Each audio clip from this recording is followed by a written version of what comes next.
move on as well, because there are other things happening in the rugby world. We have the World 10's series. It's not quite 7's, it's not quite 15's, it's 10's. It's completely different. Now, you watched this tournament and I didn't. I didn't watch all of it. So basically, it kicked off last Sunday in Bermuda.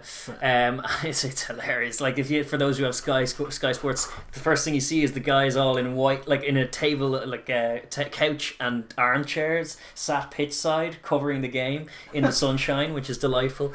But it's got some quirky old rules. One of the teams pulled out and didn't make it as far as things. 7 teams made it as far as Bermuda, but then of the 7, the SX10, which is the Cape Town franchise, had COVID cases, so they couldn't play the first round of fixtures.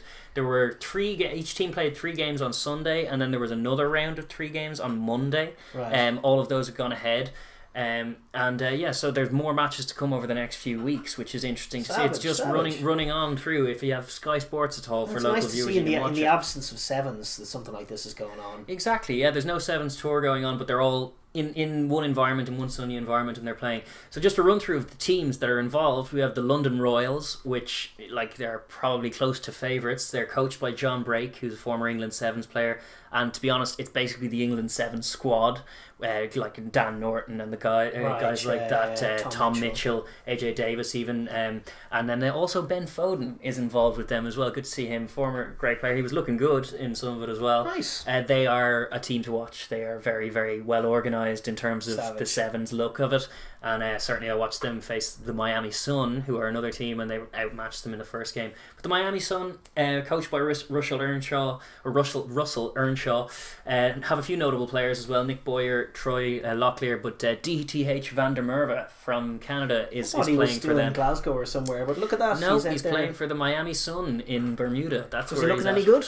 He was looking all right. They certainly in the match I watched, which was them v the Royals, they were just outmatched. They were not as organised. But the Miami Sun definitely no mugs either. How do these games play out?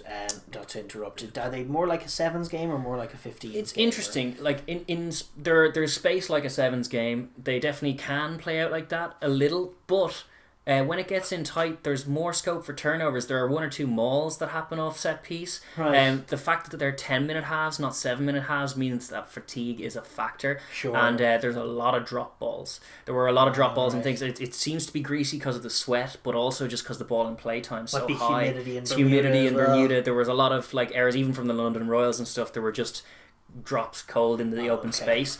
So it's a little different. Scrums are 5-man scrums. Okay. So it's a different again. It's a bit more of a set piece. And is there driving going on? There is, yeah. I've seen scrums one against the head because the team actually drives, whereas the other one doesn't. So yeah, it's got some cool dynamics like that.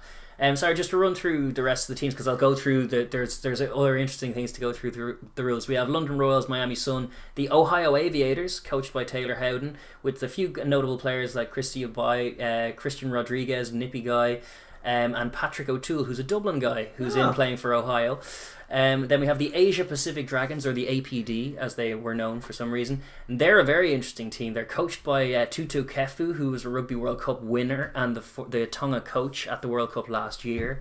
Notable players including Keith Marath and Lima Sonu Togo. Kurt Marath, yes. And Nakatani as well. They're kind of a mix of a few South Sea Island players and stuff. They have a good balance to them, play some nippy rugby. Then Phoenix, which is a Middle East rugby franchise, which is great to see as part of the thing. They're called Phoenix. Right. They are coached by Bram van Straten. He doesn't sound Middle East, he sounds South African. He sounds South African. They have Harry Barlow, Carol Kutsia, who's a cheetah, as a couple of players, Aston Fortune. They have looked a little soft so far. They have not been coping with the physicality quite so well, but it's still great to see a Middle Eastern rugby franchise. That's cool, actually. Yeah, that is definitely cool. And then Rhinos Rugby, who hail from California, who have the aptly named Rhino Combrink as their coach. I suppose, better man for the job. But they have a few notable players: Julian Dominguez, Patrick Regan, and Mike Teo. You know Mikey Teo? Yes, I do know Mike Teo. Big, he was class for a year for America. He looked good for the Rhinos as well. They've also looked very, very good. And obviously the Cape Town franchise SX10 didn't play this weekend because of COVID.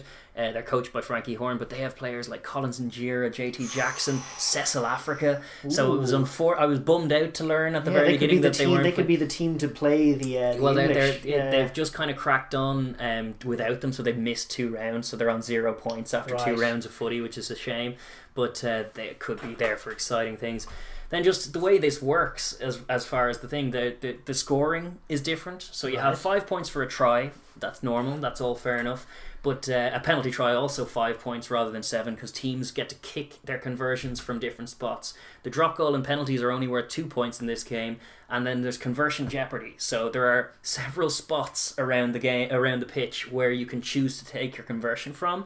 Right. The blue spot, which is 10 metres out, dead in front, is worth 1 point for a conversion. The orange spots, which are on the 22-metre line at about the 15-metre line, so at the angle, that's worth 2 points. Then if you move it to the yellow spots, which are on the 10-metre line and just outside the 15-metre line, that's worth 3 points.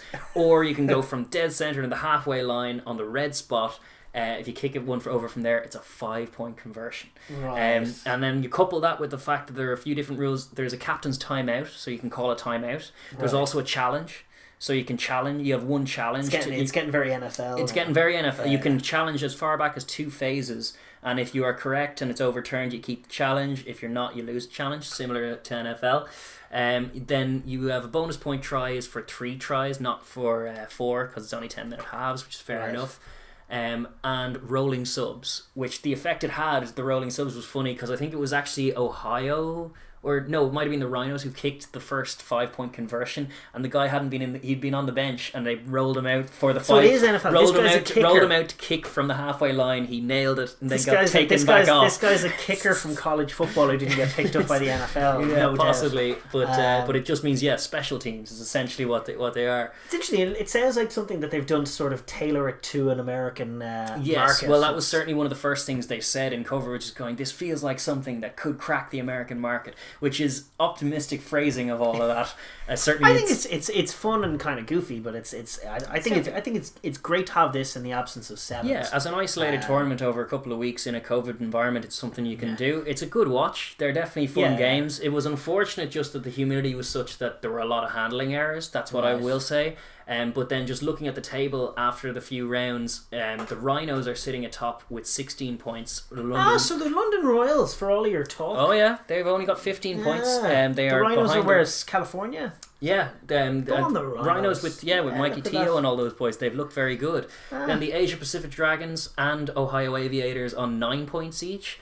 The Miami Sun on 8 points, and then the Phoenix and the SX10, who haven't played a game yet, on 0 points, and Phoenix, who've played 5 games but still have 0 points. Ooh. So the Middle Eastern franchise finding it tough to compete. Yeah. But you're seeing in the Rhinos and in the Royals some really, really good, competent, like well drilled rugby going on.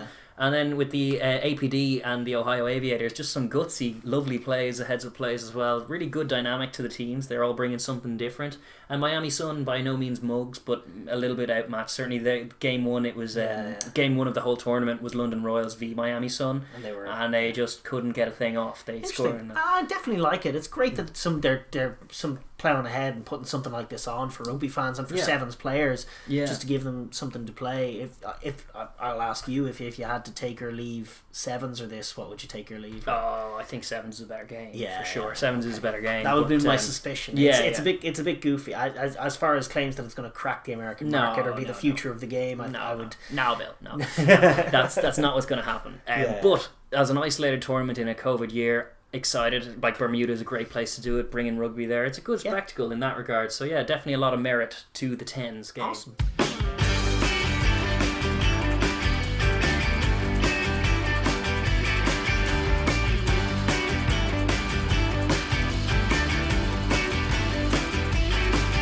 Thank you very much for watching the Overlap Rugby podcast. If you enjoyed that video, be sure to give it a like, share with your friends, and leave a comment down below as well. We really do want to hear your thoughts.